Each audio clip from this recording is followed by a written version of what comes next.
And here we go. We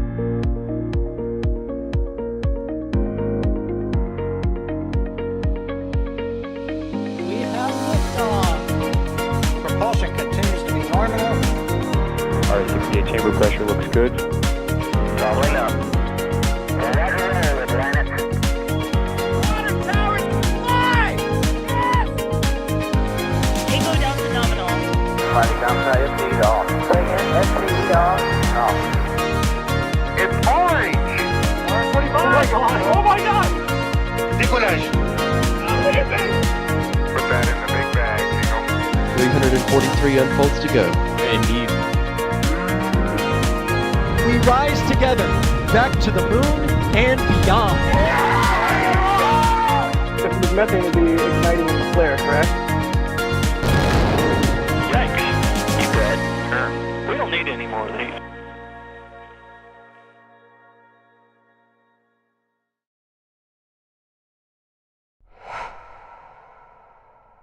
Good evening, folks, and welcome back to another NSF live stream from the one and only Starbase, Texas. You are currently taking a look over at the Massey's test site where Ship 35 is finally out and about and on the static fire stand for, hopefully, some engine testing tonight. It has been the biggest question mark in the Flight 9 campaign, so hopefully we will see some action in just a few hours as the tank farm is quite active. I am your host. My name is Max Evans. I am a spaceflight photographer here at NSF, and I will be the one, directing where the conversation is going to go tonight. And I have a feeling it's going to be quite interesting. I'm seeing some 5x5s in chat. Y'all, we are off to a good start. But as usual, of course, I am not alone on this stream. I am first joined by the very intelligent and strongly opinionated Ryan Weber. Ryan, how are you? How's it going, Max? We could make this maximum chaos, but Wow, that's how we're starting this off. Okay, well, why not? Well, let's not go that way, shall we? But also joining us from I guess he's here in the U.S. currently, Mr. Alejandro Alcantarilla Romero. Alex, how are you? On a specified location on planet Earth, but yeah, hi, how's it going? Glad to have you back with us, Alex.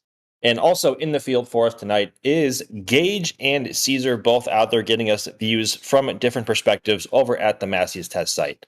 And also, before I forget, behind the scenes, pushing the buttons and pulling the levers is the one and only Carson. So thank you very much, Carson, for getting the whole stream set up.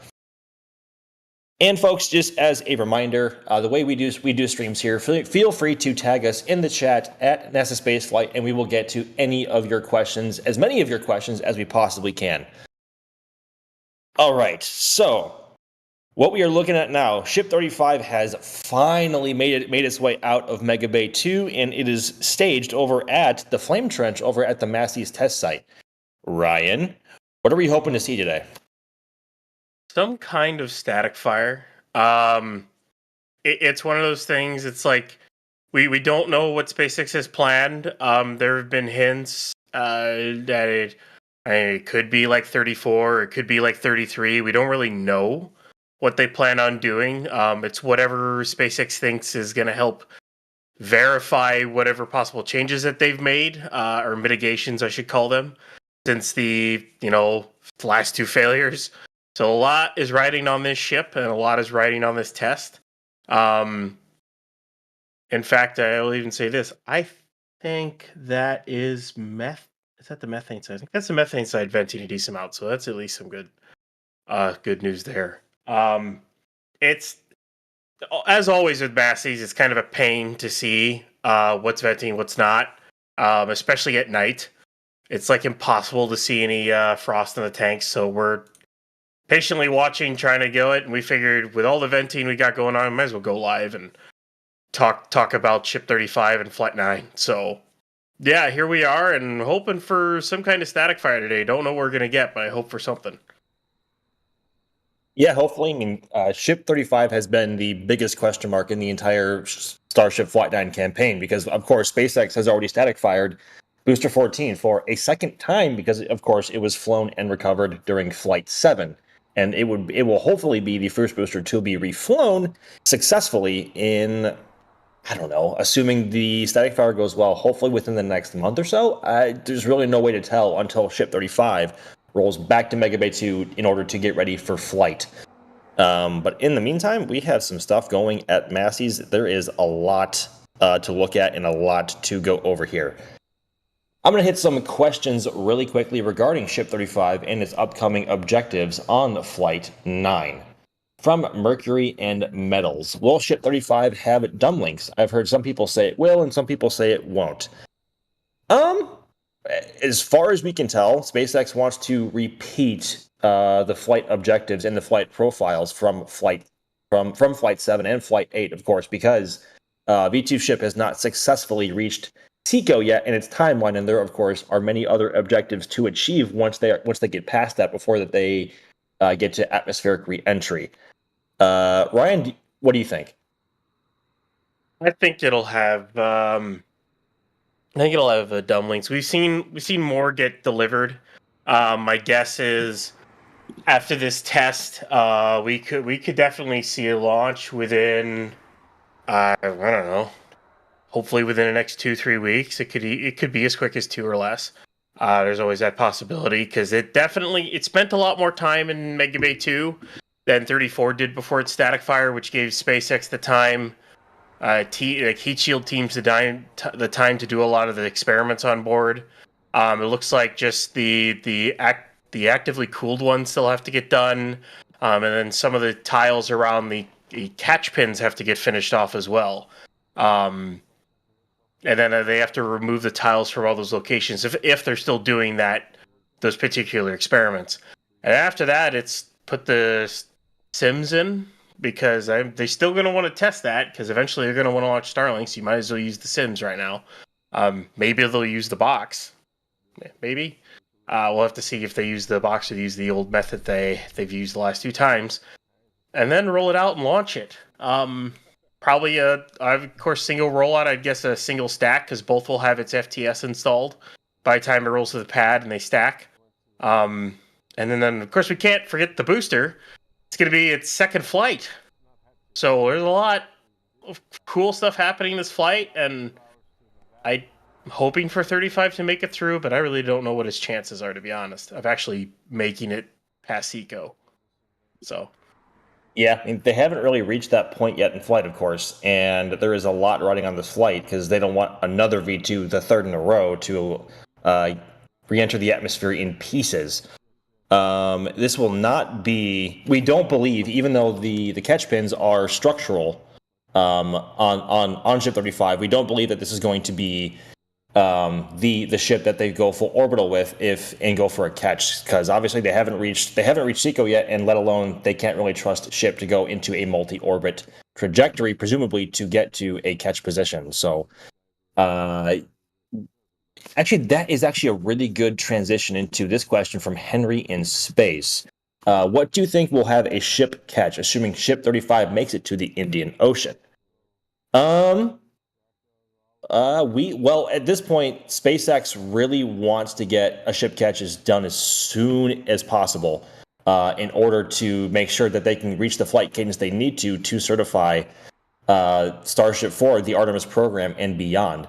Alex, what do you think, assuming Ship 35 is successful on Flight 9, when do you think in the program that they might attempt to catch, and what might be the logic behind that? Yeah, we'll have to wait and see, I guess. I mean, if everything goes really well for Ship 35, like nothing is just a little off, like everything is right down the line, there's a good chance that then maybe they try for Flight 10, right?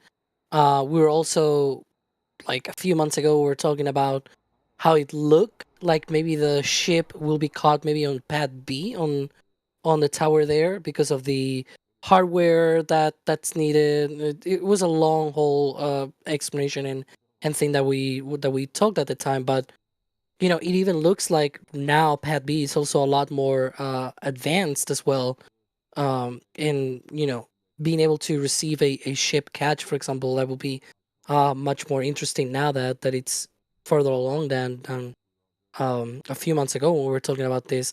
Oh, it could happen on flight 8, it could happen on flight 9, and we're now here preparing for flight 9, and now we're thinking, oh, could it happen on flight 10? Could it happen on flight 11, right? So we'll see. I think it's definitely going to be in very short order after Ship 35. Like, if Ship 35, that flight goes well, then there's a good chance that it is very soon after. Yeah, of course, because the last couple of flights has been, well, for flight 7, it was going to be, well, if flight 7 is successful, then they might try for flight 8, and then because of what happened on flight 7, if flight 8 was good, then they would try again or try for a catch on flight 9, and then of course flight 8 did what it did, and so I think we are back into that position again, where if flight 9 is successful and it achieves all the objectives it needs to while in its flight path above the atmosphere, that we could see a ship catch attempt on flight 10. So fingers crossed, because we are very eager to see Starship return to flight, because this is the biggest gap we've had in flight since, I think, like before flight 5, because there was of course a lot of stuff between the FAA and getting the TFRs approved and everything else, making sure ship and booster were good for flight. But we're hoping to see it get back to flight sooner rather than later. But of course, Ship 35 has to achieve a good static fire or static fires, depending on what SpaceX wants it to do, before they can get to that point. So we will have to see. Actually, that actually brings up a good point while we're still on that topic. So, Ryan, in terms of what we've seen with static fire activity with the V2 ships currently, both with Ship 33 and Ship 34, we've seen two massively different static fire approaches in terms of what they both did. Ship 33 did two separate fires, and then Ship 34 did one fire, but it was a very long fire. Why exactly did that? Why exactly were those two campaigns different, and what do you think we could see with Ship 35, considering what's happened in the past, both with what happened in testing and with what happened in flight? They could do sea level onlys, or a combination, or something like that, or they could do like a single engine test fire with less locks on board. I don't really know. That wouldn't really help them with the test that they want to do. But there's always the possibility that SpaceX goes, well, we've made a lot of these changes, so let's go ahead and do a test that we've done in the past. But since we've made these changes, let's go ahead and, test it out before we push ahead with something else. I mean, that could anything be from a deorbit burn. That could be your regular just 10-second static fire. I don't think they're going to do a 60-second. Again, there was a lot of scaffolding in and around the flame trench. It kind of goes, I think they did some damage to that trench and it was out of commission for a bit. At least there were signs that they really couldn't use it for a while, with all the scaffolding and work that was going on in and around it. So I don't know if they want to do one of those again. Maybe max of like 30 seconds if they went to do it. It really depends on what your definition of long duration is. It doesn't really specify a time because, well, ship's burn is like 6.5 minutes. So what's long duration at that point? I have a question, Ryan. I don't know if we can have a sort of a debate, if you will, about this. So we are supposing that they're doing a static fire, right? Because everything looks like they're spooling up the tank farm, the road to Masses is closed and everything. But my question is, could it be that they may do a spin prime first? Like, maybe they could do a spin prime and a static fire, or like, maybe it's just a spin prime. Like, is there a way of distinguishing when they do a static fire from a spin prime, for example? The unfortunate thing at Massey's is, I mean, for a spin prime, we would only see them load up a little bit. Like, they wouldn't load the LOX tank as much, because the reason why they load the LOX tank as much as they do is, well, for ballast. It's to help hold the ship down so you don't put so much stress on the clamps and the stand itself, as well as the ship. So the seeing a spin prime, of course, you get lower levels, but also you would see lower levels if you're only doing a single engine static fire. It's one of those things is you just have to wait and see what happens. Because we'll never see there's no activation indication for the deluge for this. Not like there is at Pad A where you'll of course see the massive plume come out of the plate. For those wondering, for Pad B, there definitely will be indications for the activation of that. We can talk about those in length. There's going to be several indications when that goes off. But for this flame trench, everything's so internal, it's hard to tell. And I trying to tell all these different vents here. So it's sometimes it's hard to tell with all these vents. I think we were seeing there's a fan vent near the ramp. I think that was going off, which is kind of like a purge for the gantry, which is the QD that hooks to the ship. So yeah, I don't want to, because maybe what I'm gonna say it's gonna make a lot of people in chat like perk up their ears and things like that. Because one of the problems that we have right now here at Massey's is, because of how the geography works and how the test stand works.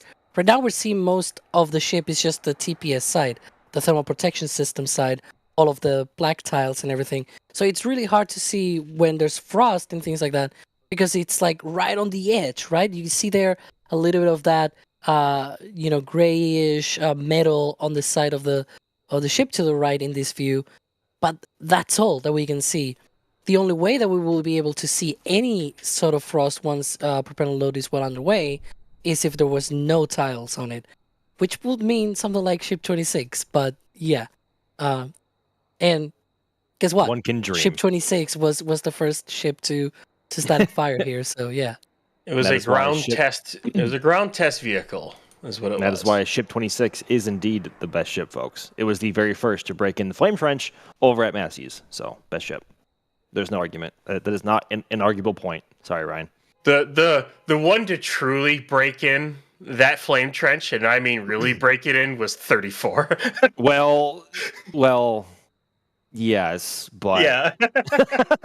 I mean, go ahead. No, go ahead. Finish. No, I was just going to say that that flame trench took a beating for that static fire, because to this point, we don't think that trench was designed to handle a static fire of that duration, at least to this point, because before then they've all been in the 10 to 15 second range. So yeah, that flame trench took a beating, and the last time there was a static fire there, it was over 2 months ago with Ship 34, and we all know how that ended, both after the test and in flight. Somebody mentioned in chat, like, because I brought up the possibility that, hey, you never know, right? It could also be a spin prime. Like, we should probably be open to that. And they were like, but the spin prime doesn't test the failure mode and things like that. And I will argue two things. That first, we don't know how many tests Ship 35 is going to conduct. Like, this is in preparation for Flight 9. You never know if it's going to be just one single test, 60 seconds in duration, or whatever, how long they want to fire it, right? Or if we're going to see multiple tests. Like, we've seen some ships often, like, depending on how much data they want, because of different changes or whatever, they've done multiple tests on them. So, we should probably be open at the fact that perhaps there may be more than one test.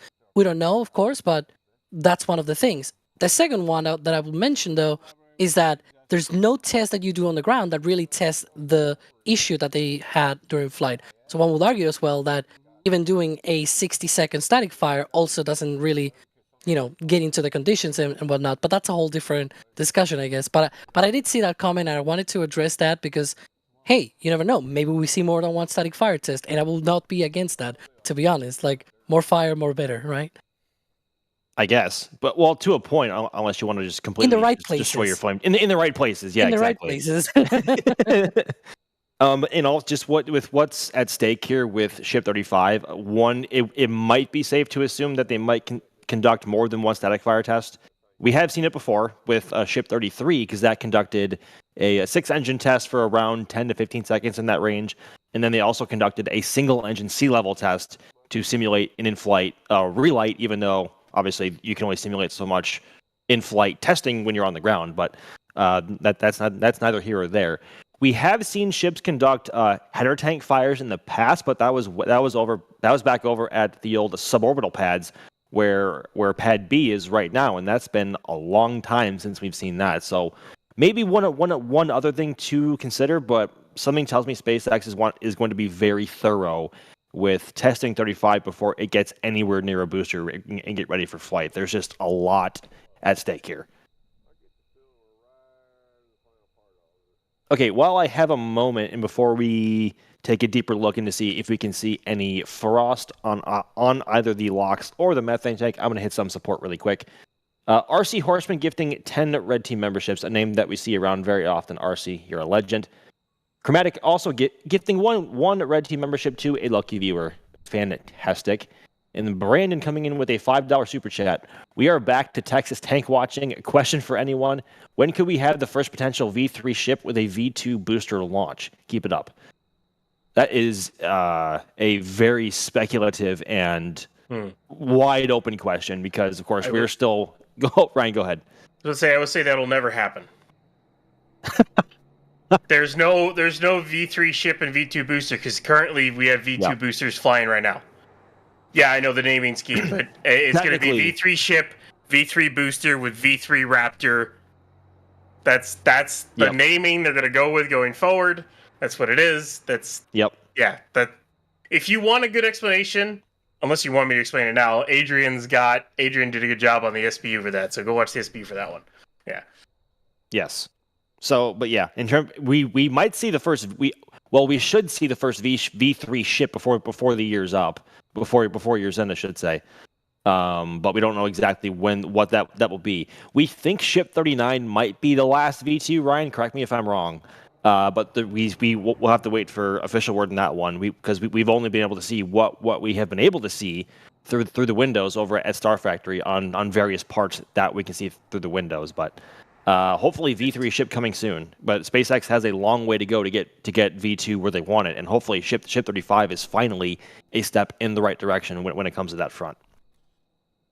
It's one of those things because the parts for 39 didn't show up until 3 months or so after we saw 38's header tank. Because they were cooking them out pretty quickly. They got 33, 34, 35, 36, 37, 38 down, bang, bang, bang. They had that between June and December. They had all those header tanks and nose cones done. And then there was a 3-month gap until 39 showed up. It was odd. I have to look closer at the nose cone, but I think some of the stringers are a little bit different in it. I might get yelled at it for that one. But I have to look back at it. The stringers on a nose cone might be slightly different or something. There is a chance that is the first Block 3 or V3. There's a chance. The problem is there's no indication otherwise. Yes, someone may have seen a V3 on the header tank. That could easily just mean that it's the version 3 of that header, not the actual ship. So we don't really know. We won't know until the ship is built. And even then, we may not know. I mean, it could have field transfer hardware on it. That would be a pretty obvious site. We don't know if it's going to be. We see some venting. Looks like from the top of the LOX and the methane tank. That's good. Yeah. That's good, Alex. Why is that good? Well, I mean, it's activity, right? It's better than nothing, I guess. But yeah. We're seeing that activity at the tank farm. Now the methane tank seems to have shut off that vent. The liquid oxygen tank vent is still going. But sometimes when they are in propellant load, sometimes we do see this kind of vents every now and then. Or before the propellant load, we also see those vents. Or I will even go another step beyond that. Even before any test happens, maybe they're doing some sort of pneumatic test, for example. Pneumatic test is when they load just gas into the tanks and they sort of, make sure that everything is leak proof and everything like that, that there's no leaks or anything and that everything is good to go. Remember that the last time this ship was here was more than a month ago, right, Ryan? Like, I'm not sleeping on my schedules here from memory, right? It was a while ago. And it's undergoing a lot of work, right? March 12th was it? went back into Mega Bay 2 on March 13th. So Yeah, so it's been a while, and they have probably done a lot of internal work, which would make understandable a more, a longer pre-test kind of countdown, if you will. Like- But yeah, we'll see. they could. Here's the thing: they could be doing a quick pneumatic test with like a little bit of methane and a little bit of liquid oxygen. It's not the same as you doing like LOX and LN2 because they can't load LN2 on this pad. It's not routed that way. There's no LN2 that's piped to that QD. Not the last time I checked, anyways. So they could be doing a quick like pneumatic ambient pressure test, is what it is. Basically, bringing the tanks up to pressure with just gaseous methane and gaseous oxygen, or at least maybe loading a little bit of liquid in there and just letting it boil off and bring it up to pressure just to test any of the plumbing they may have changed or other things they may have changed with the vehicle, and then detank or get rid of that and depress it and then actually load it for an engine test. They could be doing that. So we don't really know. They could be, and I've seen this question come up in chat a little bit, and we are keeping our eyes out as best we can to see if there's any frost building on either tank. That would be an indicator that they are in prop load. Right now, we are just seeing an abundance of tank farm activity and also some venting coming from the LOX and the methane tanks on the ship 35. So we have no real indications that they are in prop load yet, but hopefully that is coming soon. And we should have a decent view of it, even though our view of ship 35 from multiple angles is mostly TPS. But we do have a good amount of view of the non-TPS side of ships, so we should see a frost line building hopefully soon. But we are not yet in prop load as far as we can tell. I mean, that vent for LOX is not shutting off. It's not. It's not shutting off at all. So what could that mean, Ryan? That could mean a depress. It could would mean an abort. So here's the thing. As I just said, they could be doing an ambient, and then they could load again, or it could be an abort. We don't really know. It's one of those lovely things. This is good old fashioned tank watching because it's you said it won't turn off. Tanks. It just turned off. Yeah, just turned off. See, but it ran for a bit. Usually, when it runs for that long, it's one of those things. We'll have to wait and see here. Tank farm's still running. It looks like subcoolers are turning on and off. Because it looks like right now the LOX subcoolers are running. And they wouldn't be depressing if they were still running the LOX subcoolers. Correct. That would mean they're loading. Usually is what that means. So I'm trying to be... Yeah, go ahead, Alex. Sorry. That's why I was mentioning, like, maybe they were doing some kind of testing, pressure testing.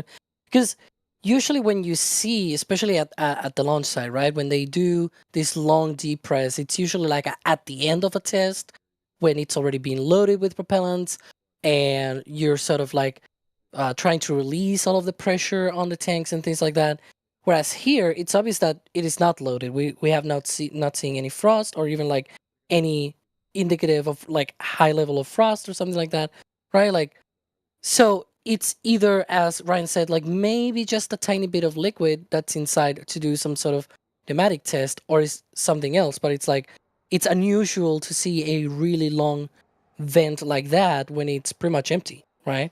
So the other option is, well, it was maybe empty of liquid, but not of gas. And that's a pneumatic test. So that's why I was, sort of thinking maybe it's that. I keep looking at the lights around the venting we're seeing from the tank farm, and I can't help but think back to that moment that Ryan and I had on the last ship static fire stream, where like literally it's a running joke in the team, but there was a car driving relatively in line with where the bottom of the ship was from that camera angle, and it flashed the camera really quick, and I was like, oh, and then Ryan just stepped in and went, no, that's just headlights. Like, I think that's headlights, and everyone just it was just a big moment. So yeah, that was a great moment in time. But the team still has not let that down, just for anyone wondering. But yeah, so Do we have Ryan? Do we have a window, a public window that we know of when if that they have to test until tonight, or is it pretty much open all night? Here's the funny thing about that. It's always hard to read those EA sometimes. I think right now they're technically not allowed to static fire at night, although that may just be a fine they have to pay, and it's SpaceX, and they may not care. I don't really know. It's one of those gray area things. I don't really know. So no, they don't really have a window. That's your question right now. Because if they weren't allowed to static fire at night, then technically they wouldn't be allowed to static fire right now. Otherwise, they would. They don't really have a window. They could try at any point tonight because they don't have to close Highway 4 for this. So they could do this at 2 in the morning. They really wanted to. Funny thing is, they have a closure for a rollout to Massey's at it's like 10 p.m. to 4 a.m., which could be test tank 17, but they can't roll to Massey's if they're testing. So, I mean, they could. They wouldn't be able to put the text. They would park the test tank at the entrance is what they would do, really. I was just going to say, well, they could. Yeah. They could. But, not suboptimal conditions or a scenario to be in. But, yeah, we are still keeping a lookout. I know Ship 35 from this angle can be rather difficult to see because, obviously, it's at night and our view is mostly of TPS or the thermal protection system tiles, which are black, which, of course, blends in with the dark sky. So we are doing our best to keep our eyes on the tanks to see if we see any frost forming or seeing any venting coming from either the ship or the tank farm. So we are still keeping our eyes peeled. But in the meantime, I'm getting a little bit behind on support, so I want to knock this out really quick. $10 super chat from Plutonium. How many pieces of bacon underneath the flame diverter can Starship's 6 Raptor engines cook in one time? Well, that depends on how long it fires, and what thrust lighting it fires. I think you're putting too much thought into it, Ryan. It can cook. It can cook a lot. Many bacons. It can cook many bacons. Raptors do run very hot. Roseanne DeVasto with a $5 super chat. Based on venting, when do you think the static fire would ignite? Well, for that, in order for that to happen and to get a better idea of when we might see a fire, we need to see frost building on either the LOX tank and or the methane tank, which we currently do not see. So yeah, once we have frost on the vehicle, we will that will be a much better indicator of when a fire might happen. But at the moment, it is still one big question mark, and we are back to the good old Texas tank watching days. The thing is, the LOX subcoolers are running. Yeah. So the vent you see all the way over to the left there, that's like billowing up. That's the pre-chill and vent off for the LOX pumps themselves and whatnot.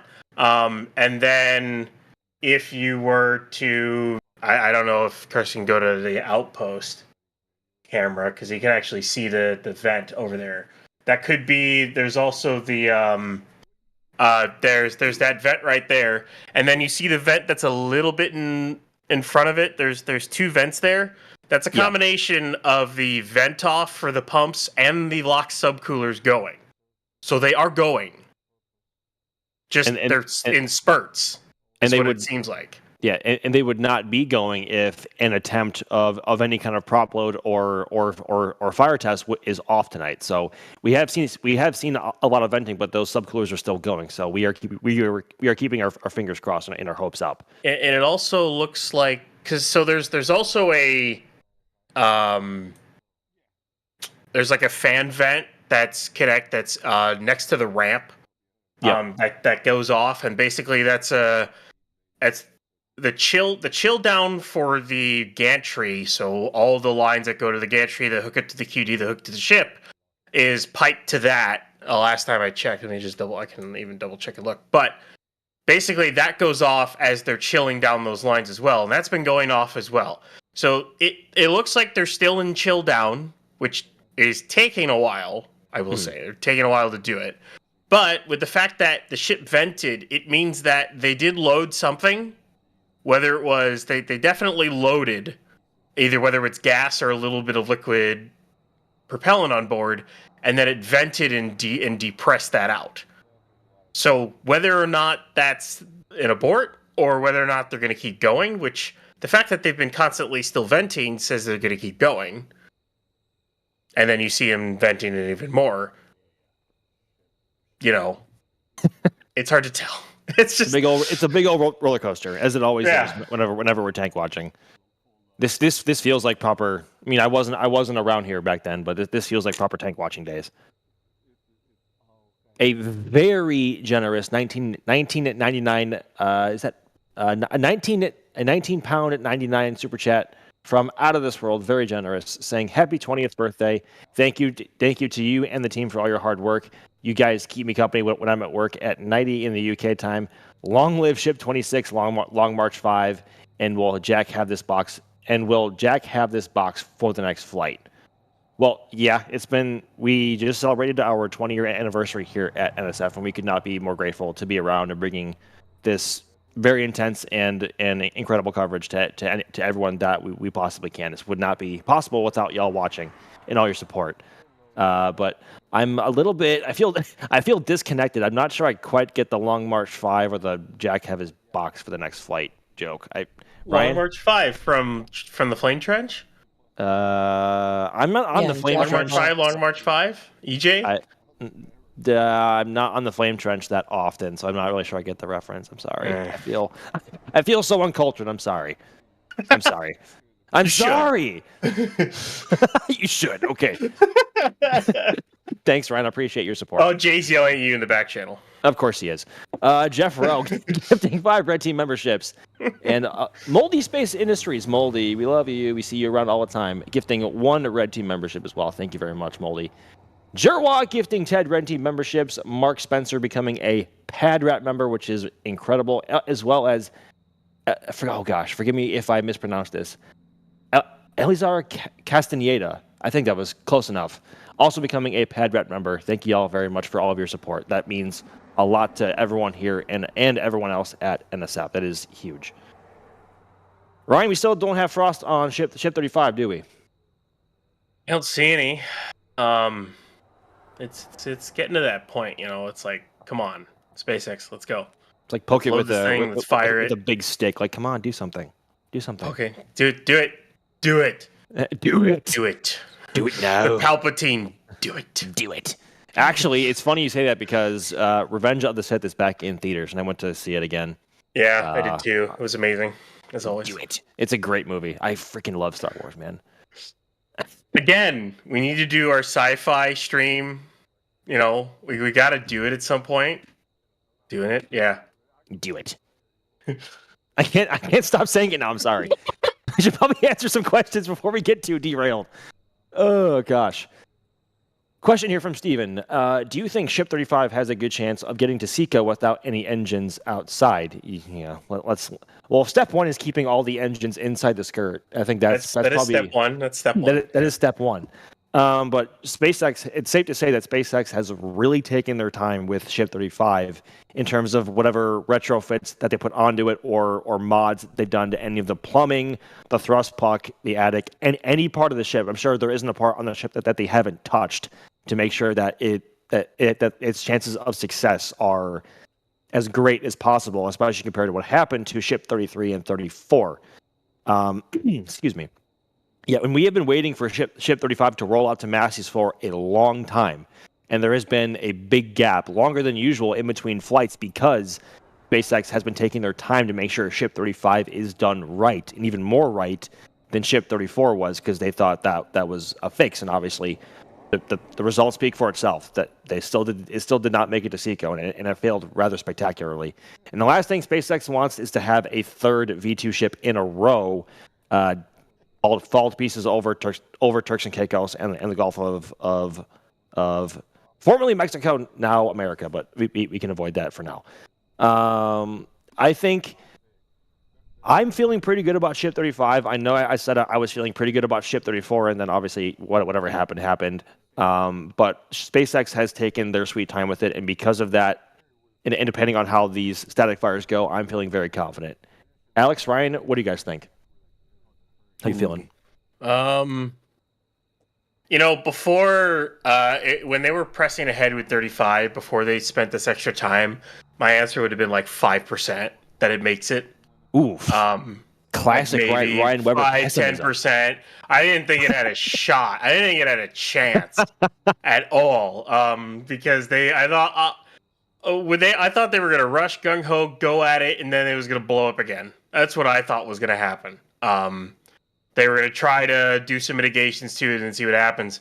But the fact that they've now spent 3 extra weeks on it, I give it a coin flip at this rate. The problem is I don't know what they've done to it, so I can't. It's hard to make a really good guess on whether or not it'll actually make it or not. I'd give it a 50-50 because I don't know. It's one of those things. That's where I'm at. 50-50. I wouldn't expect such great odds from you, but I'll take it. Alex, what do you think? How are you feeling? I don't want to jinx it because I gotta say I feel like I jinxed Flight 7, and then after that Flight 8 and whatnot. I jinxed V2 in general because prior to Flight 7, we were in our Raptor side like a couple of weeks before the flight, and somebody asked in the Raptor side, "Oh, do you think there's a good chance that the ship gets to, and they listed like different parts of the flight." Mm-hmm. And one of the first things in that list was, getting into orbit and all that, the orbit, suborbit, whatever, right? Like getting in that trajectory to the Indian Ocean. And I was like, oh, well, that's already solved. That was a problem of Flight 1 and 2, but after Flight 3, they were already, more than solved, and that was something that they have already figured out, and blah, blah, blah. And then we saw what happened with Flight 7, where the ship didn't get to Seco. Then Flight 8 happened again, whereas... There's a lot more tank farm activity happening. Yeah. There's a lot more venting happening. So yeah, this time around, I'm not going to be jinxing it. That's my answer. I hope not, because we have had quite a few Alex jinxes at this point, and hopefully we can avoid that from now on. Sorry, Alex. Yeah, Ryan, there is a lot more activity happening now than there was. From that last angle that we just had for a few seconds, it looked like that venting was coming from the bottom of the ship, but not from this angle. Oh, actually, do we see some venting coming from the bottom of the ship? That looks almost like engine chill. Well, the engine chill line's off to the side. It's off to the side in a pit. That's where the engine chill is. It really depends on what the wind conditions are right there. But that might be the engine chill going off, which is what, T-minus 19, 20 minutes? If that really is engine chill and they really are going for something. So if that is the engine chill vent going and we don't yet see frost on the vehicle, could that mean that they have loaded the header tanks? That could mean they've loaded the header tanks and they plan on just adding some ballast into the locks at some point here and then going. Is what they could do. Yeah. Yeah. Because that definitely looks like frost coming from the bottom of ship now. Because they can load. In order to, if I'm trying to remember the load, how they load the headers off the top of my head, because in order to load the methane header, they have to load the transfer tube first, I think, and then in order to load the LOX header, I think they can just load it. I have to look at the plumbing again. I think I might be wrong on that one. I'd have to go into Ring Watchers and look at the plumbing again. But I think that could be engine chill. It's hard to tell though, because wind conditions, everything else. But it looks like it's coming from around that area.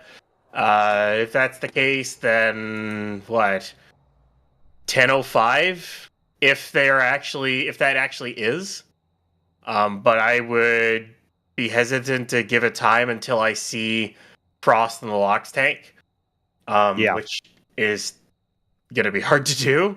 That'll be a lot of wear and tear on the hold down clamps on the mount without the weight of LOX in the LOX tank, because that is just a lot more work for the clamps to hold down. Because obviously the heavier the vehicle is, the easier it is for those clamps to keep it down. But yeah, that is that. You know what? I feel like I can almost see. Well, I Just feel like I can almost see frost. No, like for My a eyes are playing second tricks on me. there, Yeah, for a second wait. there, when we saw the big puff, I was like, Yeah. did they just spin prime? I was like, Yeah, real. but it doesn't look like it because I was like, well, what? I guess they could spin. They can spin prime from the headers if they really wanted to. If they really wanted to, they could. That'd be rather. I think that might be that would be a first, but that seems to kind of defeat the point of the testing that might be most appropriate for Ship 35. But we're not SpaceX. We don't know. It's their ship. Honestly, from some angles and some venting conditions, it almost looks like I can see frost on the bottom of the methane tank, but I think that's just venting going in the right direction from the tank farm. I'm not sure, but there's definitely ship looks to be still alive, and then the tank farm is definitely very alive as well. So we should be getting somewhat close here, but their window for testing might be closing soon, depending on what the environmental assessment was in terms of what time they cannot test past. If I remember correctly, if anything, it was literally they just can't test at night. Okay. But the thing is I don't know. I can't remember if that's on the current environmental assessment or if that's a part of the new tiered environmental assessment that is not yet taken effect yet. I'd have to go back and look at it. So there's a chance that they can static fire whenever they want tonight. And yeah. So. Well, yeah, okay. I keep looking at it. My eyes keep playing tricks on me. That's one of the most frustrating parts about looking at Massey's at night is that it's so difficult to see everything. As much as night static fires look cool, SpaceX, can we do it during the day? Never. we are cursed. Well, I say cursed. We are blessed with all the nighttime Starlinks. You guys are cursed or blessed, however you want to look at it, with nighttime static fire tests. How's that sound? That big vent stopped, so maybe that wasn't engine chill, which means it wouldn't be 10:05. Although, hang on, from this. Oh, actually, no. Hang on. That camera angle's all wrong. Never mind. Sorry, y'all. We are just keeping our eyes like we're like squinting at our monitors right now, making sure we can see something or anything. Come on, Ship 35, do something. Do something. Do it. Do it. We're just gonna keep doing that, aren't we? Do it. Question here. Actually, this actually brings up a really good point from Mr. Bozo. Would this be another 60-second static fire with a smaller LOX load to test the upgrades? It's tough to say, given obviously what we can't or can't see. It is probably not recommended to do a full 6-engine static fire at Massey's with light fuel load because, again, that is a lot more work for those hold down clamps on the mount to do. What was that, Tiangong 4, right? Yeah, that's the famous static fire turned launch in China. We don't want that. We don't want that. We don't want that. we don't want that. Yeah, that would. Go ahead. I think the LOX tank is getting cold? Question mark. It's really hard to tell with the view I'm looking at. Are you looking at that like you know what? Oh no, it definitely is. Are you I think sure? LOX tank's getting cold. I think it is. You got your thermometer there. I wish. Yeah, Ryan. This is like the one time where a thermal camera would be awesome. I was just gonna say I've seen some people in the comments saying when NSF thermal camera. We would love one. Trust us. We would need the good love a FLIR thermal one camera. too. A what? You need one of those really, really good FLIRs. Oh yeah, we do. I think. But how expensive are those, Max? Very. like multi tens of thousands, I think. Like it's not. It's substantial. It's a substantial upgrade or investment. For that. DOS? Question mark? DOS? Question mark? DOS has entered the chat. Hello.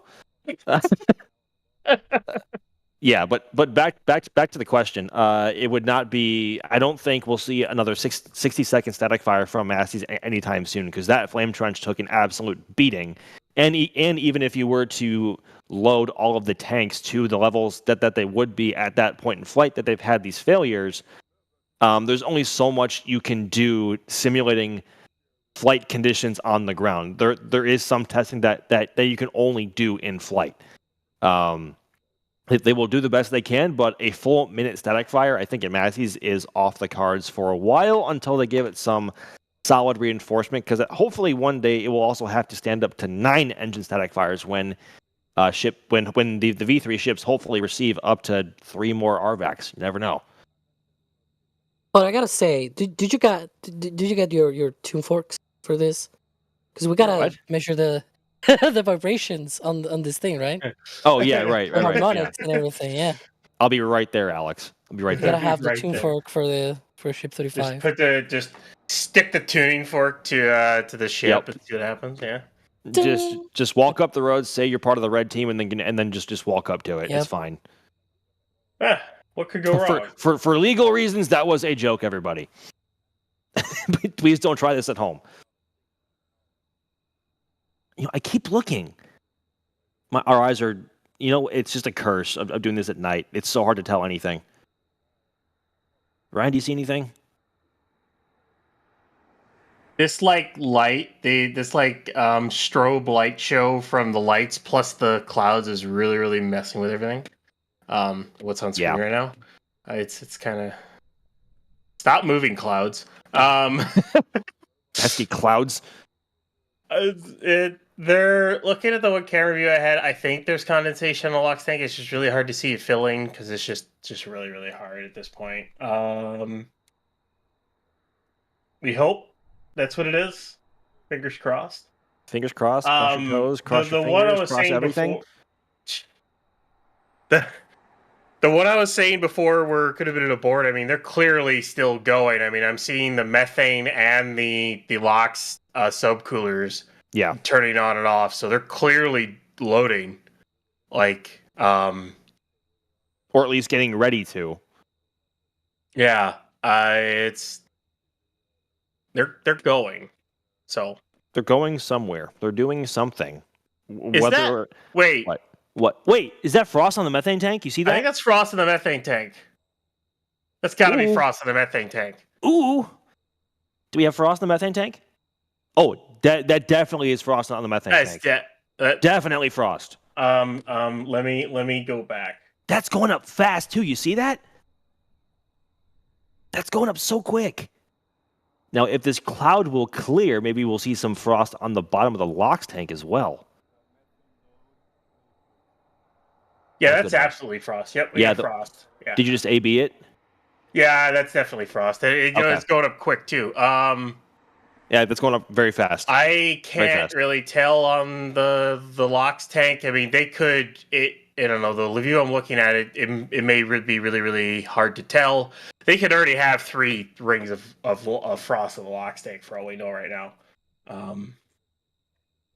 So based on what we're seeing and the levels of frost that we're looking at, Ryan, do you have an estimate of when we might see a static fire? Like a rough time frame? If they are really loading the methane tank here, usually they load the methane tank last. Mm-hmm. Like last, like right at the end of it. I mean, there's a shot that the 10:05 mark I gave was right. That's all I'm going to say. I'm going to stick with 10:05. Ballpark 10:05. That's what I'm going to stick with right now. Based off the fact that we're seeing frost on the methane tank. I'm sorry. That was just perfectly timed. We see frost on the methane tank. I think that definitely was engine chill running. So I'm going to stick with 10 minutes from now. I'm definitely going to stick with 10:05. From this view, I'm almost certain I see frost on the LOX tank. I'm almost certain because I'm comparing the visual to the frost line that is now visible on the methane tank and just looking down at the LOX tank. I think that's QD vent. So yeah, I could put us between 5 and 10 minutes from now. That's fantastic. So that 10:05 might have nailed it. Let's see if I get lucky. Just casual, shoulder shrug, oh yeah, I think I might have nailed it, even though we're still maybe 10 minutes. Even though it was a complete wild total guess at the time. It was just a big old net in the ocean just to see if you can catch something. You know what, Ryan? We should. I We should bet on something if it's like if it's actually 10:05 or not. What's the wager? Is it what is it? What's the wager? I don't know. I guess we could add that in as like at some point. I'm thinking like sometime into June or July. I definitely need to come down and see some launches at the Cape. You do. So, how about a big old "I told you so"? I told you so. So wait, are you telling? If it's 10:05, I tell you I told you so. Correct. Okay. Okay, everyone heard that? We have witnesses. Okay, there's our wager. I had to clear that up there. Oh, goodness gracious. Okay, I'm going to hit some super chats really quickly as much as I can because I think we may be getting short on time because there's definitely frost. Okay, question from Rob. With a $5 super chat, pineapple on pizza, yes or no?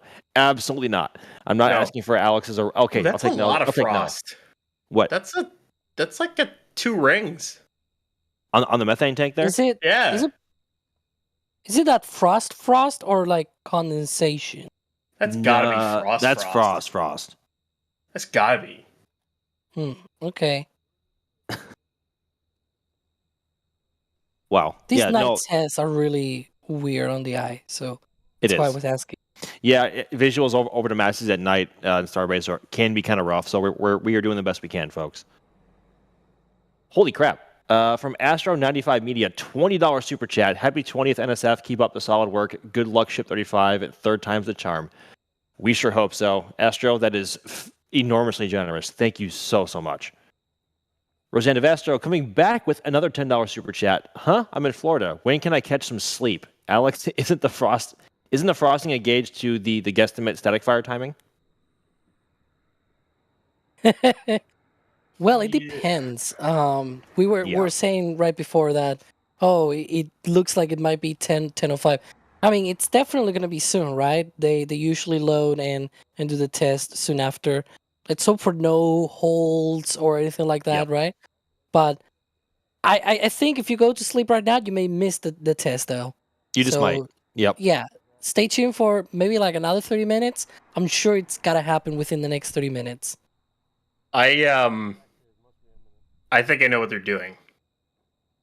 Oh. So the LOX tank, the LOX subcoolers are not running like at all right now. Okay. And the methane ones are. I think they are loading a ton of methane instead of LOX. So the LOX tank is somewhat empty when they do this. Whatever static fire they end up doing here, they are loading a minimal amount of LOX. Okay. Rather than a minimal amount of methane is what they're doing. Because I don't think I've ever seen the methane that high on a static fire. I've only seen it like 2, maybe 3 rings. It looks like they're going to fill this thing up to the top. And if they do, that means they're going to try to use the methane as ballast over LOX. I think. Unless I'm... Maybe I just ate my own words, because is that just me, or is that almost a full LOX tank? Wait. You see that?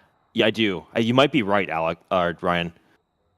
I think I just ate my theory just got thrown into the paper shredder. You know what? Nope. No, that is definitely frost on the LOX tank. That's 100%. That's almost a full LOX tank. Yes. I just my theory, just put that in the paper shredder. That's not happening. That's shred it. Looks like they're filling this thing all the way almost. Almost. Yeah. There is, that happened fast, and that's why it's full LOX tank. It might be full. It's very close to that. Yes, at least it seems to be that way. Wow. So so actually, Ryan, your 10:05 p.m. Predicted T0 might be on here for something. Wow. Sorry for all the dead air, folks. I'm just looking at my screen. Or talking over each other as we're seeing. Yeah, stuff. no. Yeah. As you do, because we want to make sure that what we're seeing is right, and we're not just jumping over each other. Okay, so Ryan, based on the amount of prop that we have in both tanks at the moment, what are we expecting? Or what is your prediction based on what we're seeing, and why? Because of course we've seen 2 separate static fire campaigns with Ship 33 and Ship 34 that were the first V2 ships. What do you think we might see here over tonight or the next few days? If I'm looking at a fully filled LOX and methane tank, or nearly filled, or mostly filled methane and fully filled LOX tank, because it's what it looks like. Lighting is really, really messing with things right now. It could be, it could not be. But if that's what we're looking at, then I expect at least a 10-second static fire, like your standard static fire, maybe a little bit longer. We'll see if they do that. Or, I mean, heck, they could even they could still fire from the headers. That they could just use this as ballast to do it too. So they can either do one of those two. If they do that, say they just do a standard static fire tonight, they could always do something else tomorrow or the day after. Or maybe they think, well, maybe one's enough, and they roll it back and get it ready for launch. So kind of what we're looking at right now, that is if that's full. Like, with my own eyes, is that not frost? Or am I, like, hallucinating? No, that is 100% frost. That almost looks like a full LOX tank right now, and probably a 3/4 full methane tank on Ship 35.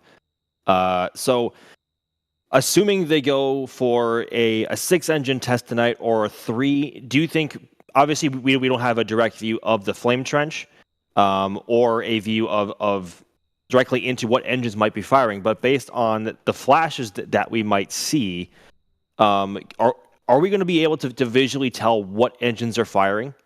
Because on Ship 33 and Ship 34's firing, there were 2 distinct flashes when they lit the sea levels and then when they let the RVACs. So is there any way to really kind of predict or tell which engines are firing?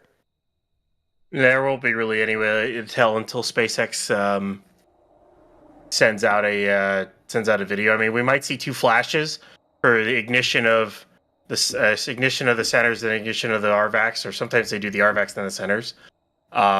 We'll see like 2 ignition sets. So you might see 2 flashes in quick succession for that. And then now I'm looking at Rocket Ranch's feed, and I'm seeing what looks like a thin frost line for the LOX. Maybe it's just a bunch of condensation that's frozen on the tank that we're actually getting. So at this point, for me, it's waiting to see what test they do will kind of tell me how much they've really loaded this thing. Because it's just really hard to tell right now. This is why before I was like, is it really full frost or not?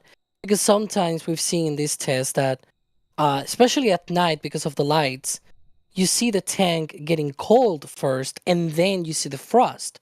Because you can imagine they're loading the tank. You have the bottom of the tank starting to get filled with that cryogenic fluid, but then that sort of, I guess, lack of heat, which is the cold of the liquid, right? It gets transferred across the tank. The tank gets very cold, and all of the humidity gets stuck into it. It's like a cold can of beer, essentially, right? And so you see the light off of the tank differently. And that means that, for example, during nighttime conditions, you may see the color of the tank being different, and therefore it might trick your eyes thinking that it is a frost line rising up. And that is precisely why I was saying that before, because it was like, that's too fast, even if you account for pumps and things like that. Like, it seemed too fast for all of that suddenly, like, the tank being full so quickly, whereas if you take into account that thermal conditioning and everything, then that will make a lot more sense, where, the tank just gets very cold very rapidly, and all of that humidity from the air just gets stuck to the wall of the tank. The light conditions change, and then you see that sort of very distinct difference of where there's the tank, when there's no tank. Like, you can see, even in between the methane and the liquid oxygen tank, there's like sort of like a gap. That's sort of the common dome in between the 2 tanks there in that sort of condition that you see there of the tank. It is 90% humidity down there, so there's that. Yeah, maybe there's only a thin line and it's just condensation, I think the lighting is actually playing tricks on me and Max, so that's possible. Yeah, that's actually a really good point to bring up, Alex, because the amount of frost or condensation that we're seeing on both tanks did rise rather quickly, like really, really quickly. And I don't think we've seen anything feel that quickly apart from maybe a Falcon 9 upper stage.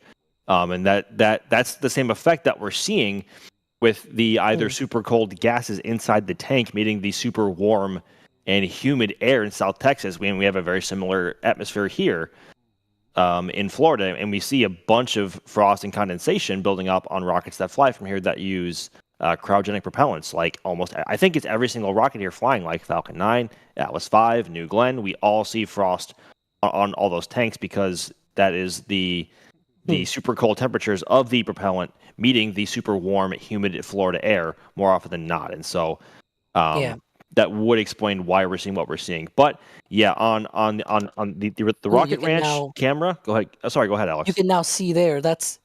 I don't know if you see right at the aft flaps at the top, you can start seeing some of that frost starting to appear. That heavier condensation from the frost being on the tank. You can even see it across on the other side of the ship as well. I don't know if you can see it sort of like on the right-hand side where the lamppost is, right across.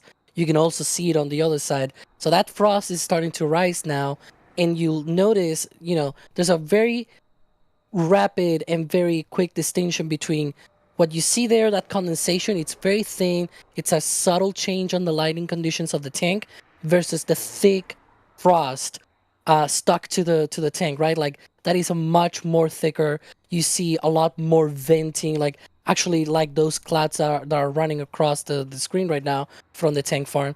That condensation that you'll see from the tank is a lot more vivid, more closely resembling what you're seeing there from the tank farm than just a tiny change in the coloration, I guess, of the tank. Like it's gonna get quite different from what we're seeing right now. Another thing that I will mention though is sometimes we also see a thin layer of frost. That also happens, for example, when they start loading the tanks, and then they sort of cycle the pressure in the tanks and things like that. As they cycle that pressure, and by cycling I mean turning off and on the vents, right? As they vent and everything, that vent can also lower even further the temperature inside of the tank. So what happens is sometimes that little condensation that we're just seeing here, right? It turns into a thin line of frost. So you see thick line of frost, thinner line of frost. That thinner one is where the tank is just cold, but really cold that there's even frost, not even condensation. Like that condensation has turned into frost, into a very thin layer of ice on the tank, versus the thicker one, which is where the liquid, very cold cryogenic liquid is. Just for like a comparison, the liquid oxygen here is around minus 200 degrees Celsius. I think it's minus 320 degrees Fahrenheit. So like it's really, really cold, and it's nothing compared to the rest of the tank when there's no liquid on the other side of the tank. There's still quite cold conditions there, but it's nowhere near as cold. So you see thin frost where there's no liquid and thick frost where there is. So just saying, it's something that we've seen multiple times before, but nighttime conditions, lights, and whatever, it can trick your eye. It certainly can, but I think if they do opt to load any significant amount of propellant into either the LOX or the methane tanks, I'm sure that if the frost it contrasts like a lot better against the TPS side of the ship and also just the dark sky in the background, I think Ryan and I will both just like eat our hats and go, how did we fall for that? Because we got a little bit overexcited earlier thinking that the condensation on both tanks was frost, but we do have indications. Oh, go ahead, Alex. I was going to say, well, you were just going to be saying that, right? That bottom line is propellant load is well underway. Yes. I one way or the other, it's underway. Hey, Max. Yes, sir. I was utterly wrong, by the way. I told you so. Okay, thank you. I wasn't going to force it, but I'm glad you brought it back. But yes, we at this point we do see a thin line of real frost on the bottom of the liquid oxygen tank. So there is some propellant on board, and they should be knowing, or they should be well underway into loading more propellant into Ship 35 for whatever testing that they're conducting over at Massey's tonight. For all we know, there could be just that small amount of LOX. Oh wait, hang on. Did I just see a small flash of vapor coming from the methane tank? A lot more frost now on the bottom of the LOX tank for sure. Yeah, it's starting to rise above the F flaps now. Yes. And I think there's also now a thin layer of frost on the bottom of the methane tank as well. I thought I saw some vapor coming off the surface as well. I could be wrong. My eyes could be playing some tricks on me, but either way, propellant load is well underway for Ship 35. And if there was any amount of propellant in the header tanks, it'd be a bit difficult to tell because of the TPS. What? They just did a flap test. Yeah, they just did a flap test. I think that's what we were seeing as well. Yeah, I just saw the flap test on Rocket Ranch, but the cloud is covering it on our view. Oh, yeah, they just did a flap test. Okay. But yeah, they have frost. There you can see, again, that difference between the subtle condensation and the bigger one when there's actual, like, thicker frost, that you can see on the methane tank at the bottom, there's starting to grow that little bit of thicker frost, as I was mentioning before. So there's definitely a line there growing up really good into that methane load. Yeah, good progress on that. Hey, they did a flap test. They're getting ready to hop it. Oh no! Oh my no, they're God. not. But I don't know. I just thought the joke in my head. Oh, please no. Doesn't have any landing. I mean, it's got pins. Is this pad B ready? Is it ready to go? I haven't seen any TFRs posted, so that would be a full on. Yeah, hopefully not. No, that would be very, very bad. We don't want that. That'd be a big no. That'd be a big no-no. No. So, based on what you're seeing now, Ryan, do you see if the frost line is rising on both tanks? What could that mean? But to be devil's advocate for a second, if this is all of the propellant that they're going to be loading onto the ship, what could that possibly mean in terms of what kind of static fire they're going to run or what? I think we actually have a CH4 frost line now. It's very tiny, but I think we have one. Methane is shorter than CH4. You know that, right? Yes. Yeah, it's, Alex, can you not? Oh no. Why? Anyways, if they are low, it really depends on how much LOX they end up loading. Will depend on how many engines I think they'll fire. If they do end up loading the entire LOX tank, which they're only at like 2 rings at the moment, is what it looks like. Then if they end up loading the whole thing, I would say a 6-engine static fire for your like 10-second duration. But if they're only going to load a few rings, then I would say something along the lines of just sea levels only, maybe even it could even be a header fire or just like a deorbit burn kind of fire, is what they could do. They could do something along those lines. So it really depends on where they stop prop loading. Yeah, and actually, so actually, speaking of stopping prop load, are there going to be any visual indicators that prop load has stopped, either from the tank farm or the ship itself?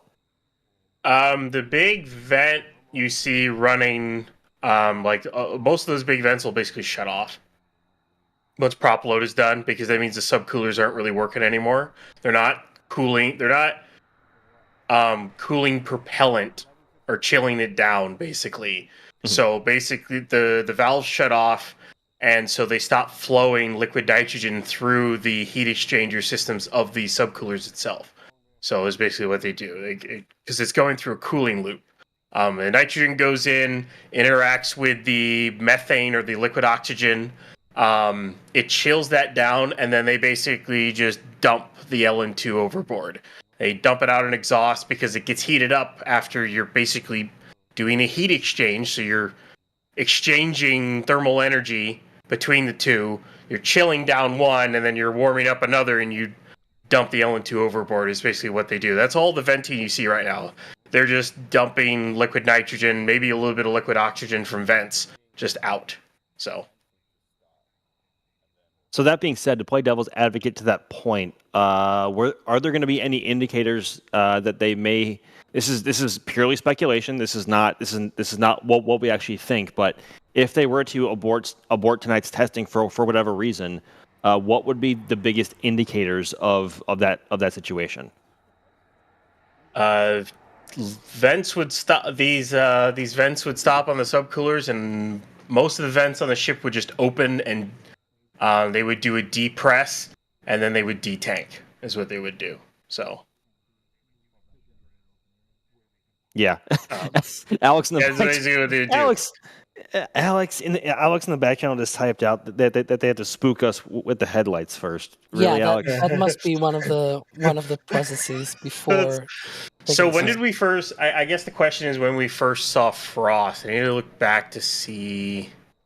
If I go back to there, it's what about 20 minutes? Is about 18 minutes ago. So give it another 30. Usually it's 50 minutes between first LOX frost and fire, or give or take 50, maybe something's like 55.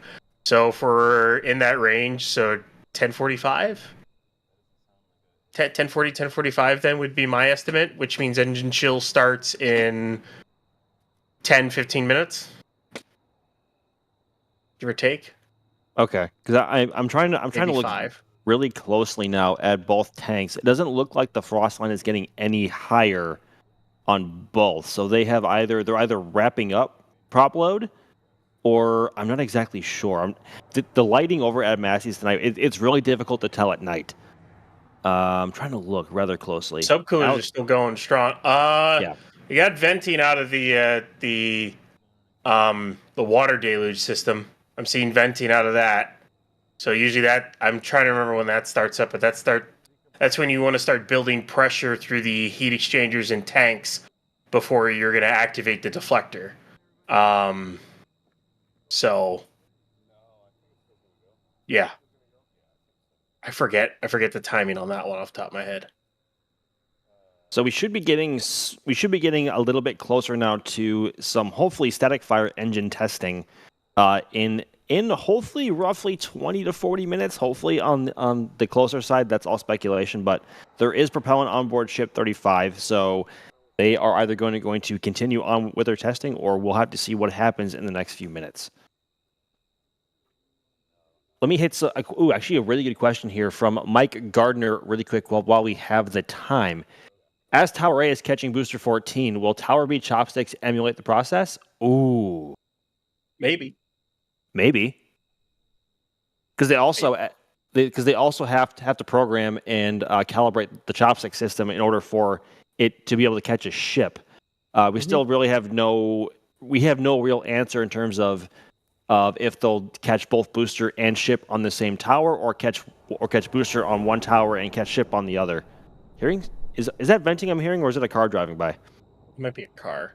Could be a car, yeah. They can't catch a ship on the same tower that they just caught a booster on, and the booster's still on the pad. They can't do that. They can't. Why? Spoiler alert. Why? There's not enough room at all to catch that ship in any sort of safe way with the booster still there. They would have to catch it off to the side, number one. You can't catch it right over the booster. So that's number one. Number two, if the ship is even a little bit off mark and it strays over the pad a little bit, it'll hit the top of the booster and blow up. You don't want to do that. The only way I see them ever doing that is if they make a tower much taller, or they kind of redo the way they're doing stuff right now. That's about the only way I see them doing it. And I think, is that venting dying down? It's kind of hard to tell right now.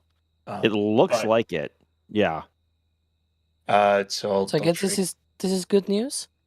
Hopefully, this is possibly good, very good. So, news. On the left view, there are three vertical tanks on the left hand side. Well, one of them is now out of view. Oh, thank you, Carson.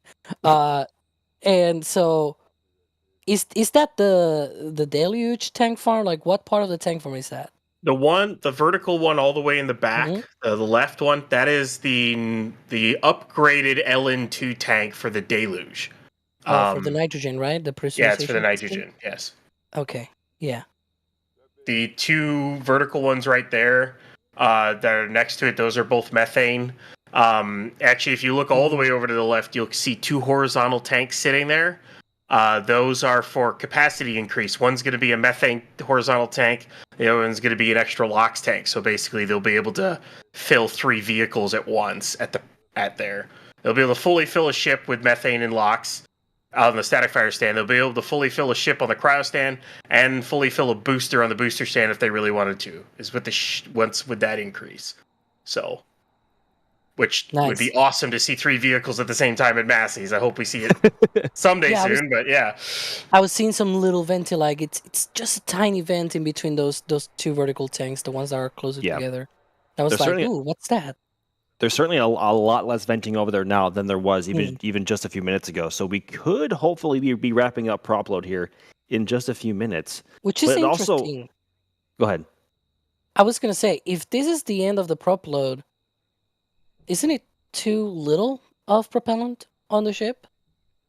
Depends on what they're going for. It depends on what they're going for. Yeah, because the liquid oxygen frost, we see there that it's lingering right where the aft flaps end, more or less, right?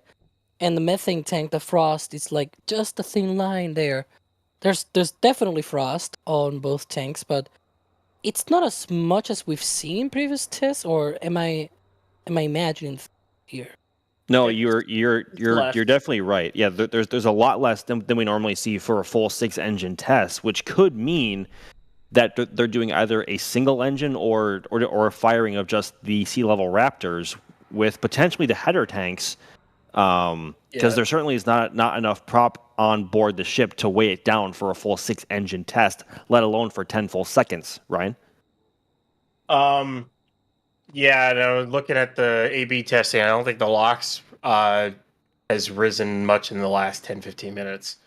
All I see is that the sliver on the methane tank. So I think they're in pressurization point at this point. And through engine chill. So, I mean, I don't think it's going to go. I think it might go earlier than 10:45 at this point. Because the thing is, we just don't know what they're doing. Because I also have another question. So we were thinking before, well, with the 6-engine static fire test that they did with Ship 34, it seemed like they may have damage at the time, the flame trench at Masses and whatnot.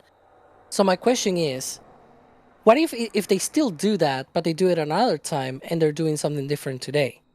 Because one of the things that I was thinking is, if that flame trench gets roasted by such a test, but they're trying to do another type of test or whatever, like, for example, right now it doesn't seem like the propellant levels right now will indicate a longer 6-engine static fire test.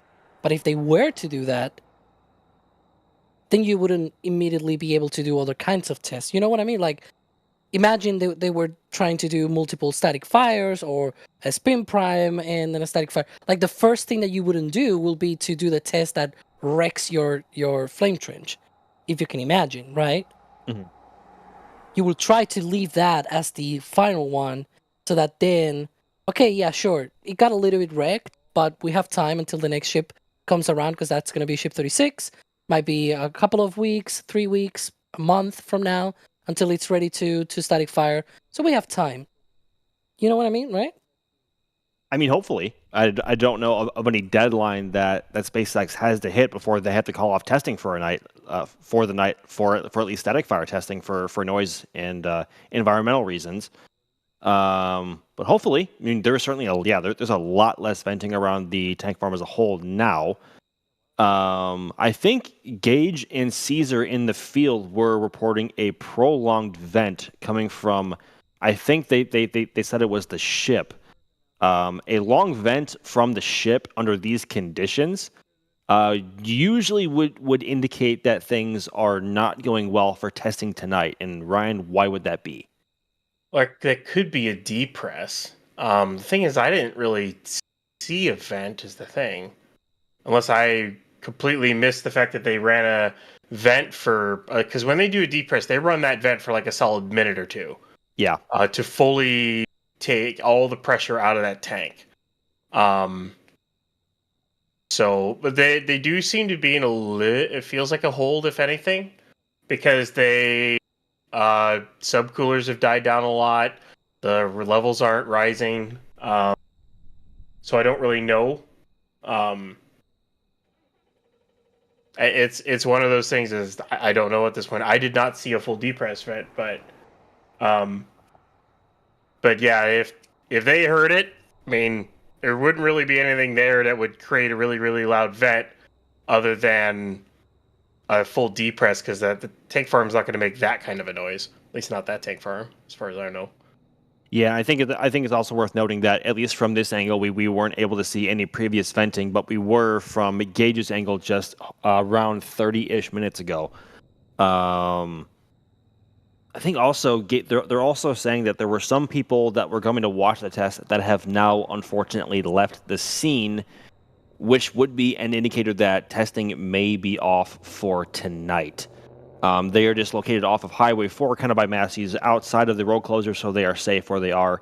But people usually leaving the area that were going to be there to watch the test, leaving is not necessarily the best of signs, and that does lead us that does line up with the amount of venting or lack of venting that we are seeing from the tank farm. But it's worth noting that we have seen this kind of thing before, and there is still activity visibly there on Ship 35 and at the tank farm, and we have not yet seen the frost lines decrease on Ship 35. So testing may still happen, and we are not aware of a window of time that they are cut off from any potential engine testing from here. So don't go away just yet. We may see some more testing, but I think it's worth noting all of these things that we are hearing from the field. Ryan, any thoughts? What are you thinking? Well, not a lot of activity. The frost lines aren't rising. I don't even really think I see engine chill. We could see something else happen, but right now it does kind of look like... I mean, we'll see. We'll see what happens, but I don't know. You might be right. Well, it's difficult to run like a quick A/B test from this angle because we don't really have the best angle to see how high the frost is on ship on both tanks. So we will have to stick around and see. Do either Alex or Ryan, do either of you know if they would run the pressure vent from the water deluge tank farm if they were aborting? I mean, they could have been in pressure buildup on that, and now they're venting that off is what they could have been doing. Okay. The not seeing the depress vent.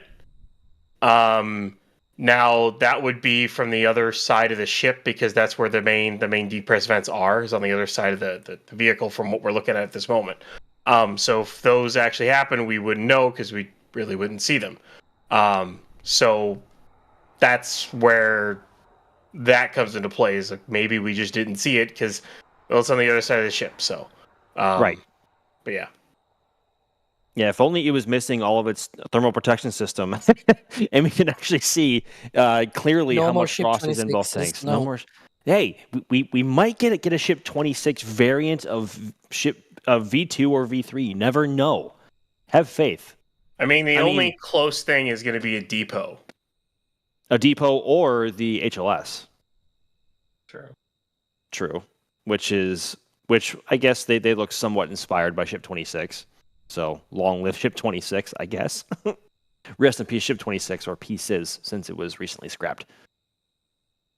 Okay, so just to take inventory of where we are, we have seen venting and frost on Ship 35 for about the last 30 to 45 minutes, and this is all an indication that there may be some engine testing occurring with it tonight, as Ship 35 received its Raptor engines a few weeks ago in Mega Bay 2 and rolled out to Massey's very early this morning.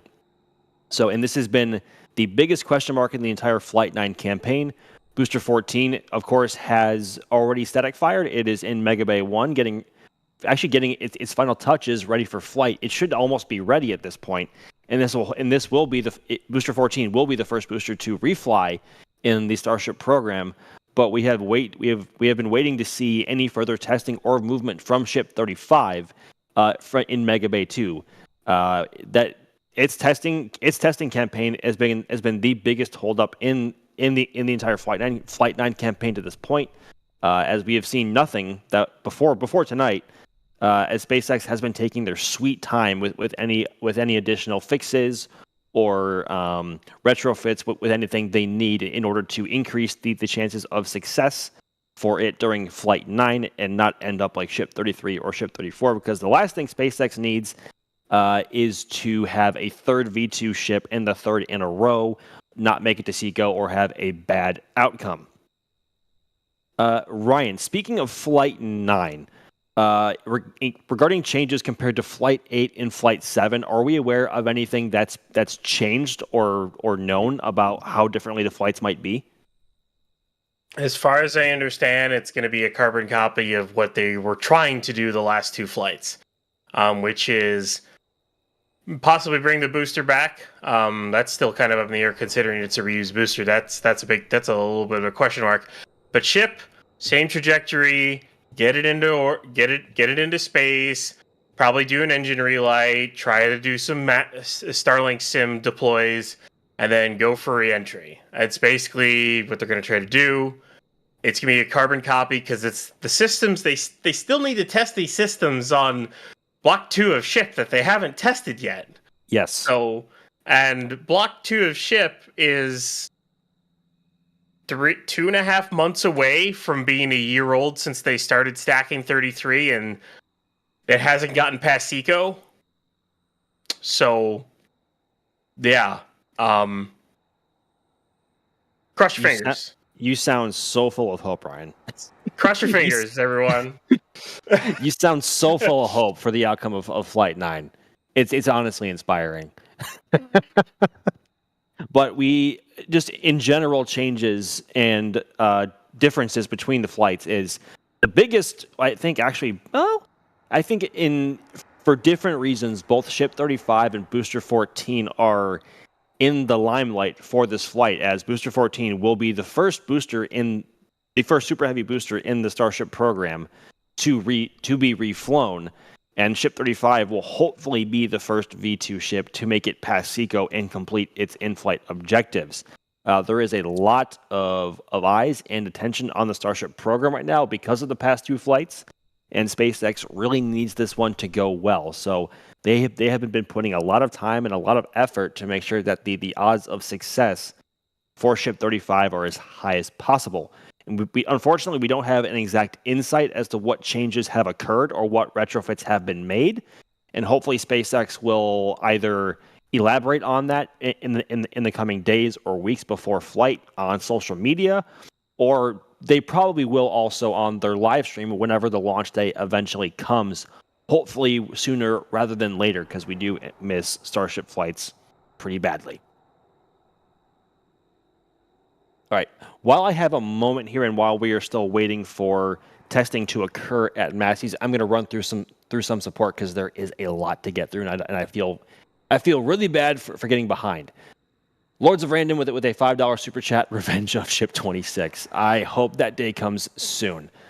Anonymous with a very generous $19.99 super chat. Would it be wise to do a full duration static fire with ship stacked on a booster and then rush ship over to Massey's once the booster static fire is done and static fire ship to replicate a full launch profile of the issue? Alex, this is up your alley.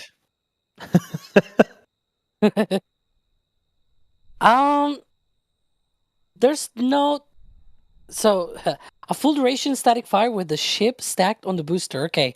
So, that's a fun time. That sounds like a great time. Sounds like a boom. Is what that sounds like. I don't... Hang on. Because then it says, and then rush ship over to Massey's once the booster static fire is done.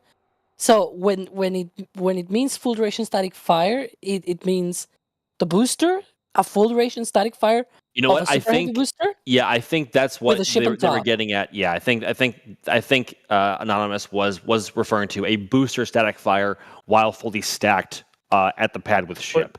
Yeah, Why- so there's this little thing called a lot of energy coming out of the booster. Right now they don't have any facilities to be able to do such a test right now. And it will take a really big test stand to be able to run that, because when you launch, that launch pad is maybe seeing those flames for 10 seconds. We're talking about a nearly 3-minute long burn of the booster, and then they will need to remove the ship, and then I don't feel this will be very useful other than just fly it. What is closer than this than just flying it, right? Instead of building a giant test stand to be able to fully test the booster for the 3-minute burn, you just put it out there on the launch pad, light up the engines, launch it. Are you Uh-oh.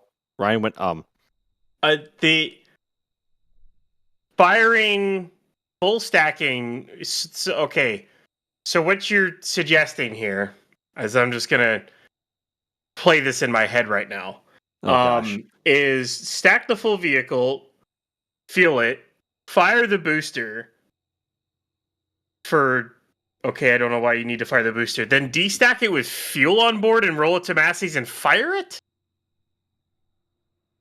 to replicate a full launch profile. Because is that what I'm? Okay, never mind. Anyways, I'm racking my brain trying to figure out the question. I think the big TLDR answer is it would be highly inefficient and very what's the word I'm thinking of? Shoot. It's not optimal for scheduling, so I don't think that's in the cards, unfortunately. Plus if you're thinking of taking the ship off, lifting with full of fuel, the arms can't take that. That's like 1,500 tons of fuel. That's it weighs like 1,500 tons. Those arms are rated to a max of 700, 800. Yep. Is what they're, at least what that's the weight testing that they're being put to. You would break the arms. Yeah. Hopefully, and then the ship would fall down and blow up. Well, let's not think about that. That'd be a really bad day. Tony Z with a $10 super chat. Thanks NSF team for the awesome stream and Godspeed Ship 35. Could not agree more. Tony, thank you very much. Frostbot 117 with $10 Canadian for the NSF thermal fund. God, yes, please, DOS. DOS, if you're listening, we need a thermal camera, please. Starbase would benefit immensely. Ethereal Swordsman, another name that we see here very often, with a $10 super chat. Massey's can run Raptors for over 350 seconds. Okay, not on the vertical stands. I don't know where those cap out, but I think it's around 80 seconds. They might have gone up to 120, not sure, but 350 or bust. I think a full duration static fire of ship at Massey's would make for a bad day for that flame trench, assuming it's not properly reinforced and built for that. I don't know. I might be crazy, but that seems just highly impractical. But you never know. You never know. Blake, go ahead. They're detanking. Are they? They're detanking. LOX line's going down, and the methane frost lines basically is more or less gone. It's almost gone here. It's going down as well. So they are detanking, which means they aborted. Yeah, doing a quick A/B look from the camera over at the Rocket Ranch outpost. It definitely looks like the frost lines on both the methane tank and the LOX tank have gone down. So that would mean they have aborted testing for tonight, unfortunately. Oh well, that is just how the ball rolls sometimes, and that is part of the game, as we often say. But Ship 35 will hopefully static fire again soon once SpaceX remedies whatever issue is giving them a headache right now to abort testing. So as we have said earlier, we are not aware of a time that that is their cutoff for engine testing. But it takes a lot of time once they have begun depressing the vehicle and offloading propellant. It takes a lot of time to recycle all of the ground systems and the vehicle systems. So theoretically, I mean, if they have all night to test, they could of course go out to the pad and fix whatever they need to, and then fill her back up and fire her later on tonight. But we don't know if they have a cutoff or not. If they do, and then they must be approaching it, or there's not enough time left in the window to recycle the whole system and try again. So, but my gut tells me that they are done for the night, unfortunately. But in the meantime, there is still some support to go through, and I feel really bad if we don't go through it before the stream's over. I'm going to speed run it. Blake Alexander gifting 5 Red Team memberships to 5 at Lucky Viewers. Blake, you're a legend. Thank you very much. Ethereal Swordsman coming back with a $5 super chat. I met McGregor. Oh, that makes much more sense. I met McGregor, but if McGregor can Massey's 350 or bust, I don't think so. That would make for a very interesting time. But you never know. Maybe they might in the future, but currently I don't think it's feasible. Linda R. gifting a 1 Red Team membership to a lucky viewer. ODST Moody with a $10 super chat. Y'all should have seen them moving the booster out of Mega Bay 2 last night. Forward moving the booster out of Mega Bay 2 last night? Forgive me, I think you mean ship, especially saying flaps. Forward flaps open the whole time, moving slowly out the door. Had us all nervous. You know, I saw our time-lapse video from our camera that we had over there, and that is one of the shots that I want to get before V2s are out of production, is at night, backlit, flaps open at a Mega Bay 2. Yeah, that looked awesome. Hopefully soon. Doug Ramsey coming in with 5 gifted Red Team memberships. Doug, you're a legend. Thank you very much. JR Moore with a $10 super chat. Met some of you guys back on Orbital Flight 1 at the Margaritaville. Keep up the good work. Thank you very much, JR. Yeah, you probably met myself, Das, Adrian was there as well, and a few others that I can't list off my head this quickly. God, Flight 1 was over 2 years ago already. Golly. Oh, goodness. But that was a very long day, but awesome to know. Thank you for all of your support. D. Lucy coming in with 5 gifted Red Team memberships as well. And Drunar with a $5 Canadian super chat. Hey, huge respects for a successful cryo test. Go Space Team. I mean, they got some data. I mean, this wasn't an engine test, but they certainly have data from a cryo test, even though it was Ship 35, it was a tank test, and though Ship 35 already went through a cryo test about a month and a half ago. They got a lot of changes, though. There's a difference. Yeah. The difference. Or we hope that it got a lot of changes. Yes, correct. We don't know the details, of course, but you know. Of course, yes, of course. And the last one, Thomas C. with $2.79 Canadian. Are there Starling sims in this? We see the Pez in the high bay. If there are Starling sims that are going to fly on this, and we assume there will, they are not loaded onto ship yet. Usually they wait to load those until right before flight and then roll it out to the launch site before that. Okay, folks. Well, I think we have seen the frost line decreasing enough on ship, and there is significantly less activity happening over at Massey's. And our guts are telling us that they are pretty much done for the night. So I think at this point we are going to start wrapping up coverage here at for tonight's stream. So first and foremost, I want to thank the two wonderful people that were on commentary with us tonight. Starting out with Mr. Ryan Weber. Ryan, thanks for staying up tonight and hanging out with us. It's always fun staying up doing good old-fashioned Texas tank watching.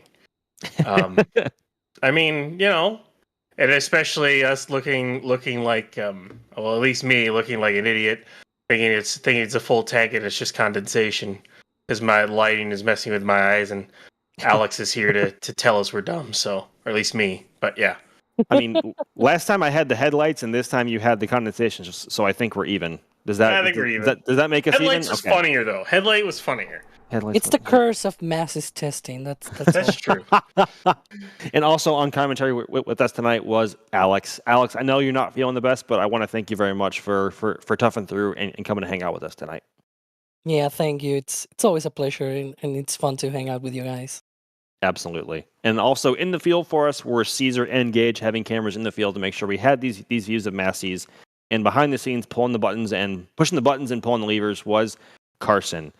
I have been your host. My name is Max Evans, spaceflight photographer here at NSF, and we will hopefully see you in the very near future for some more Ship 35 testing over at Massey's. Peace out, guys. And here we go.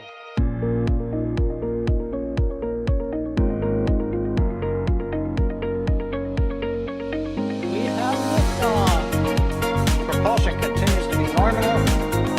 RCPA chamber pressure looks good. Doubling up. Roger, with planet. Water towers, fly! Yes! Tango down to nominal. Flight downside FTE off. Say again, FTE off. It's orange! Oh my god! Oh my god! Decollage. Put that in the big bag, 343 unfolds to go. Indeed. We rise together back to the moon and beyond. This methane will be igniting in the flare, correct?